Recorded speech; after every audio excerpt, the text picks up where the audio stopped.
ಎಲ್ರಿಗೂ ನಮಸ್ಕಾರ, ಶುಭೋದಯ. ಹೇಗಿದ್ದೀರಿ? ನಾನು ನಿಮ್ಮ Ashwini. Thank you so much. ನಾನೀಗ ನಿಮ್ಮ ಮುಂದೆ ಬಂದಿರೋದು ಇಷ್ಟೇ ಹೇಳೋದಕ್ಕಷ್ಟೇನೆ. ನನ್ನನ್ನ ಬಿಗ್ ಬಾಸ್ ಮನೆಯಲ್ಲಿ ಇಷ್ಟು ದಿನ ವೋಟ್ ಮಾಡಿ ಸಪೋರ್ಟ್ ಮಾಡಿ ಇಷ್ಟು ಪ್ರೀತಿ ಕೊಟ್ಟು ನನ್ನ ಉಳಿಸ್ಕೊಂಡಿದ್ದೀರಾ ಅಂತಾದಾಗ ನಾನು ಹೇಗೆ ನಿಮಗೆ ಥ್ಯಾಂಕ್ಸ್ ಹೇಳದೆ ಹೋಗೋದಕ್ಕಾಗುತ್ತೆ. ನಿಮ್ಮೆಲ್ರಿಗೂ ಗೊತ್ತಿದೆ ಫಿನಾಲೆ ಒತ್ತಡ ಅಷ್ಟೇ ಇತ್ತು ಅಂತ. ಹಾಗಾಗಿ ಫಿನಾಲೆ ಮುಗಿದ ತಕ್ಷಣ ನನ್ನ ಕುಟುಂಬದ ಜೊತೆ ಸೇರ್ಕೋಬೇಕು ಅಂತ, ಒಂದಷ್ಟು ಕಾಲ ಕಳಿಬೇಕು ಅಂತ ನಾನು ಹೊರಟೋದೆ.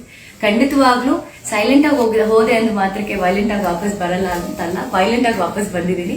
ಇನ್ನೇನು ಒಂದಷ್ಟು ಇಂಟರ್ವ್ಯೂಸ್ ಕೊಡ್ತೀನಿ, ನಿಮ್ಮ ಮುಂದೆ ಬರ್ತೀನಿ, ನೀವೆಲ್ಲರ ಜೊತೆ ಇಂಟರಾಕ್ಟ್ ಮಾಡ್ತೀನಿ. ಬಟ್ ಬಿಫೋರ್ ದ್ಯಾಟ್ ನನ್ನನ್ನ ಬಿಗ್ ಬಾಸ್ ಮನೆಯಲ್ಲಿ ವೋಟ್ ಮಾಡಿ ಉಳಿಸ್ಕೊಂಡಂತಹ ಪ್ರತಿಯೊಬ್ಬರಿಗೂ ಕೂಡ ನಾನು ಇಲ್ಲಿಂದಾನೆ ಥ್ಯಾಂಕ್ಸ್ ಅಂತ ಹೇಳೋಕೆ ಇಷ್ಟಪಡ್ತೀನಿ. ಆ್ಯಂಡ್ ಆಲ್ಸೋ ನನ್ನ ಕರ್ನಾಟಕ ರಕ್ಷಣಾ ವೇದಿಕೆ, ನನ್ನ ಕುಟುಂಬದ ಗುರುಗಳಾದಂತಹ ಅಣ್ಣ ಟಿ.ಎ. ನಾರಾಯಣ ಗೌಡ್ರು ಮತ್ತೆ ಇಡೀ ನನ್ನ ಕರವೇ ಕುಟುಂಬದ ಸಹೋದರ ಸಹೋದರಿ ಎಲ್ರಿಗೂ ತುಂಬಾ ತುಂಬಾ ತುಂಬಾ ಥ್ಯಾಂಕ್ಸ್. ಆ್ಯಂಡ್ ಆಲ್ಸೋ ಸುದೀಪ್ ಅಣ್ಣ, ನಾನು ಹೇಳ್ದಾಗೆ ಬಿಗ್ ಬಾಸ್ ಮನೆಯಲ್ಲಿ ನಮಗೆ ಕಣ್ಣು ಕಾಣದೇ ಇರೋ ದೇವರು ಅಂತಂದ್ರೆ, ಬಿಗ್ ಬಾಸ್ ಕಣ್ಣು ಕಾಣೋ ದೇವರು ಅಂತಂದ್ರೆ ಅದು ಸುದೀಪ್ ಅಣ್ಣ. ನಾನು ನಿಮ್ಮನ್ನ ಗುರುಗಳು ಅಂತಾನೆ ತಗೊಂಡಿದ್ದೀನಿ, ಯಾಕೆಂದ್ರೆ ನಮ್ಮ ತಪ್ಪನ್ನ ನೀವು ತಿದ್ದುತ್ತಾ ಇದ್ರಿ.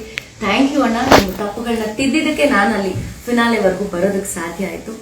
Love you and thank you so much Sudeep ಅಣ್ಣ. ಆ್ಯಂಡ್ ಎಲ್ಲ ನನ್ನ ಕಂಟೆಸ್ಟೆಂಟ್ಸ್ ಯಾರು ನನ್ನ ಜೊತೆ 23 ಜನ ಟ್ರಾವೆಲ್ ಮಾಡಿದ್ರು, ನನ್ನ ಏಳು ಬೀಳುಗಳಲ್ಲಿ ನನ್ನನ್ನು ಬೆನ್ ತಟ್ಟಿದ್ದಾಗ್ಬೋದು, ನನ್ನೆಲ್ಲ ಛಲ ಹುಟ್ಟಿಸಿದ್ದಾಗ್ಬೋದು, ಅದರ ಕ್ರೆಡಿಟ್ ನಾನು ಎಲ್ರಿಗೂ ಕೊಡ್ತೀನಿ. ಸೊ ನಾನು ಫಿನಾಲೆವರೆಗೂ ಬಂದೆ ಅಂತಂದರೆ ಆ ಕ್ರೆಡಿಟ್ ನಾನು ನಿಮಗೆ ಕೊಡದೆ ಹೋದರೆ ಐ ಥಿಂಕ್ ಖಂಡಿತ ನಾನು ಜಸ್ಟಿಸ್ ಮಾಡ್ದಂಗೆ ನನಗೆ ಅನ್ಸಲ್ಲ.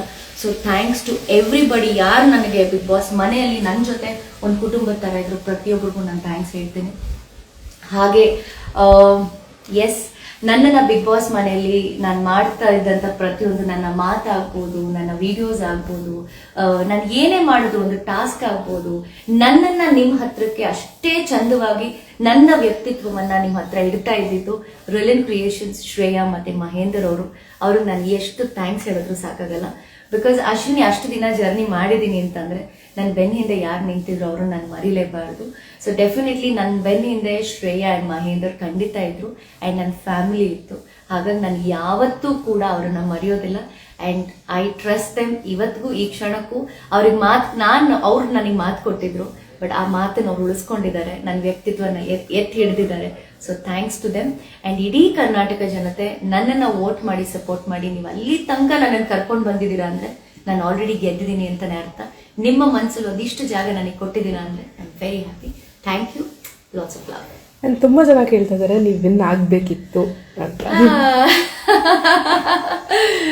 ನಾನು ಆಲ್ರೆಡಿ ವಿನ್ ಆಗ್ಬಿಟ್ಟಿದ್ದೀನಿ. ನೀವೆಲ್ಲರೂ ಮನಸ್ಸು ಗೆದ್ದಿದ್ದೀನಿ ಅಂದರೆ ನಾನು ಆಲ್ರೆಡಿ ವಿನ್ ಆಗಿದ್ದೀನಿ ಅಂತಾನೆ. ಕಪ್ ಒಬ್ಬರಿಗೆ ಸಿಗಬೇಕು. ಸೊ ಹಾಗಾಗಿ ಕಪ್ಪನ್ನು ಯಾರೇ ಗೆದ್ದಿದ್ರು ಕೂಡ ನನಗೆ ಖುಷಿನೇ ಇದೆ. ನಾನು ಸೋತಿದ್ದೀನಿ ಅಂತ ಖಂಡಿತ ನನಗೆ ಬೇಜಾರಿಲ್ಲ, ಬಟ್ ಗೆದ್ದಿರೋಂಥ ವ್ಯಕ್ತಿಗೆ ಇಲ್ಲಿಂದಾನೇ ನಾನು ಆಲ್ ದ ವೆರಿ ಬೆಸ್ಟ್ ಅಂತ ಹೇಳ್ತೀನಿ. Good luck. ನಿಮ್ಮನ್ನ ಮೀಟ್ ಮಾಡಬೇಕು, ಫ್ಯಾನ್ಸ್ ಮೀಟ್ ಮಾಡಿ ಅಂತ ಕೇಳ್ತಿದ್ದಾರೆ. ಹೇಳ್ತೀನಲ್ಲ, ನಿಮ್ಮಿಂದಾನೇ ನಾನು. ಸೊ ಹಾಗಾಗಿ ನೀವು ಯಾವಾಗ ಹೇಳ್ತಿರೋ, ಎಲ್ಲಿ ಹೇಳ್ತಿರೋ, ಖಂಡಿತ ನಾನು ನಿಮ್ಮನ್ನು ಭೇಟಿ ಮಾಡ್ತೀನಿ. ಆದಷ್ಟು ಬೇಗ ಎಲ್ಲಾದರೂ ಒಂದು ಜಾಗನ ನಾವೆಲ್ಲರೂ ಆರ್ಗನೈಸ್ ಮಾಡಿ, ನಮ್ಮ ರಿಲಯನ್ ಕ್ರಿಯೇಷನ್ ಶ್ರೇಯಾ ಮಹೇಂದರ್ ಆರ್ಗನೈಸ್ ಮಾಡ್ತಾರೆ. ನಿಮಗೆ ಏನೇ ನನ್ನ ಜೊತೆ ಮಾತಾಡಬೇಕು ಅಂತಿದ್ದೀವಿ, ಯಾಕೆಂದರೆ ಗೊತ್ತೋ ಗೊತ್ತಿಲ್ಲದೇನೋ ಅಥವಾ ನಮಗೆ ಕಣ್ಣು ಕಾಣದೆ ನೀವು ನಮಗೆ ವೋಟ್ ಮಾಡಲ್ಲಿ ಉಳಿಸ್ಕೊಂಡಿದ್ದೀರ ಅಂತ ಆದಾಗ, ಅಷ್ಟು ದಿನ ನಾನು ಜರ್ನಿ ಮಾಡಿದ್ದೆ ಅಂದರೆ ನಿಮ್ಮ ಪಾತ್ರ ನಿಜವಾಗ್ಲೂ ಗ್ರೇಟ್.